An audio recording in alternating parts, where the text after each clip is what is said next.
ಅವನಾವ ಹಿರಿಯವನು ಎಂದು ಈಗ ಜರಿದೆಯಲ್ಲ, ಅವನೇ ಆ ರವಿಸುತನೇ, ಆ ಛಾಯಾ ಗರ್ಭಸಂಭೂತನಾಗಿ ಅವತರಿಸಿರುವ ಶನಿಶ್ಚರ.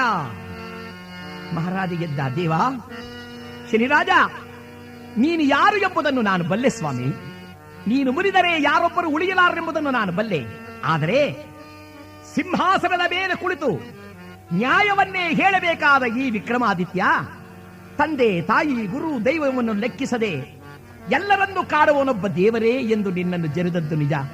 ಆದರೆ ಅದನ್ನು ಅಪರಾಧವೆಂದು ಭಾವಿಸುತ್ತಿರುವೆಯಾ?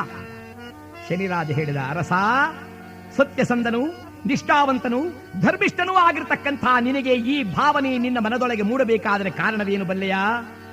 ನಿನ್ನ ಗ್ರಹಗತಿಗಳಲ್ಲಿ ನಾನು ಪ್ರವೇಶ ಮಾಡಿ 7 ವರ್ಷಗಳ ಕಾಲ ನಿನ್ನನ್ನು ಕಾಡಬೇಕಾಗಿದೆ. ಆದ್ದರಿಂದಲೇ ಈ ಕಾರ್ಯ ಬಂದಿದೆ. ವಿಕ್ರಮ ಕೇಳಿದ, 7 ವರ್ಷಗಳ ಕಾಲ? ಅಯ್ಯ ಮಹಾನುಭಾವ, ನೀನು ನಿನ್ನ ಪ್ರಭಾವವನ್ನು ನನ್ನ ಮೇಲೆ ಬೀರಿದೆಯಾದರೆ ಸಾಮಾನ್ಯನಾದ ನಾನು ಬಾಳುವುದಾದರೂ ಕಷ್ಟ. ನೀನೇ ನನ್ನನ್ನು ಸಂರಕ್ಷಣೆ ಮಾಡಬೇಕು. ಶನಿರಾಜ ಹೇಳಿದ, ಅಯ್ಯ, ಗ್ರಹಚಾರ ಕಾಲ ಪ್ರಾಪ್ತವಾಗುವುದನ್ನು ಯಾರೂ ತಪ್ಪಿಸಲಾರರು.